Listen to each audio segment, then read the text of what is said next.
welcome to this week's episode of Food from Fiction.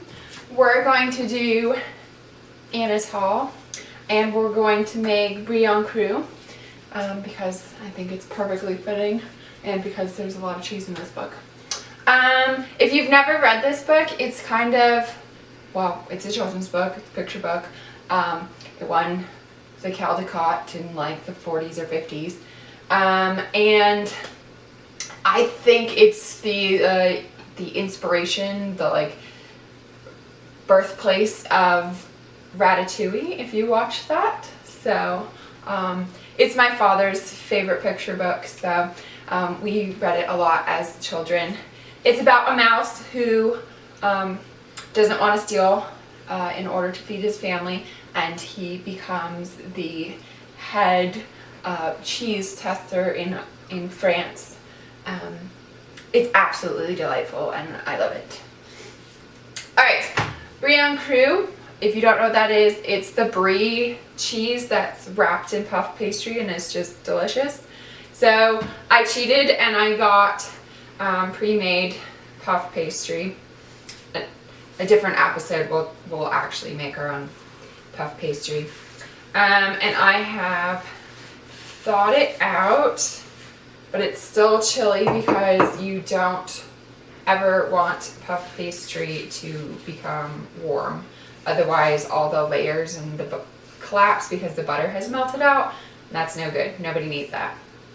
So I floured my countertop and my rolling pin in my hands a bit, and we're just going to make it a little bit bigger. That way our wheel of cheese can fit on it.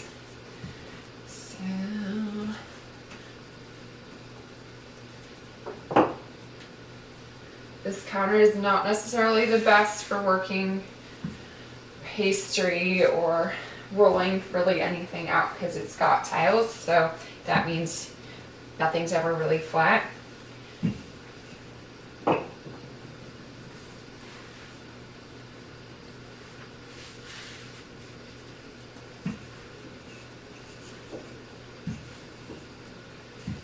Alright, there we go. Hopefully that's big enough. And then I have a wheel of cheese.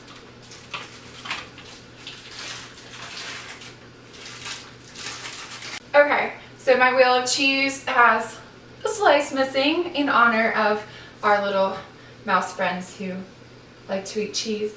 So then you just wrap carefully, not to break the puff pastry. You just wrap it up like it's a little present.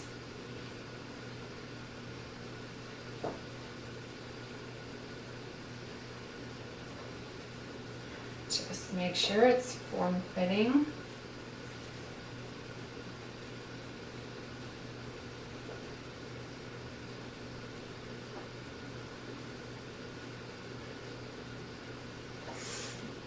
And that's the basic preparation. I am going to chill this because the puff pastry again has gotten warm and you don't want that if you want delicious layers. So chill it for a little while until it feels tough again. You can bake it, you can give it to as a gift. I recommend like 375 in the oven, maybe 25-ish minutes. You're not so much cooking the cheese because the cheese is already its own thing, but really you're trying to cook the puff pastry and get it to be flaky and golden brown. You can egg wash this to make it extra shiny, but you don't have to.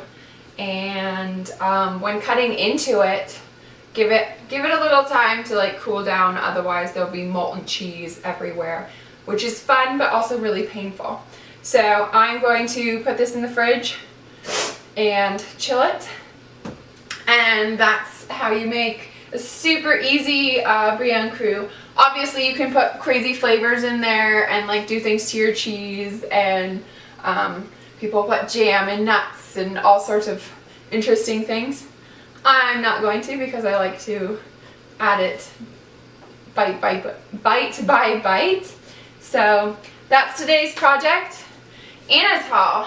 I don't know if a lot of people have read, well, one, Anatole, or have really explored the Caldecott winners from the early 20th century, but you really should, and it's so illuminating, if you will, to see how that award has grown and just seeing some of the amazing illustrations and work that people have put into their children's books and have gotten them awarded the Caldecott.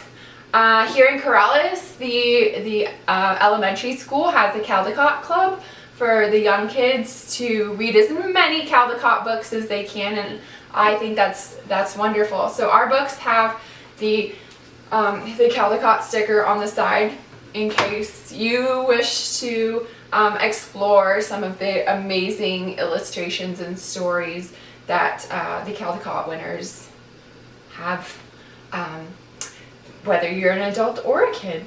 So I hope you explore Caldecott winners. They're terrific. I hope you read Anatole, and I hope you have some cheese while you're reading it.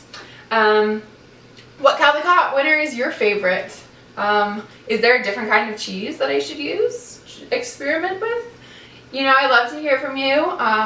Reach out to me at the library or in the comments, and I hope you have a lovely week and see you next time.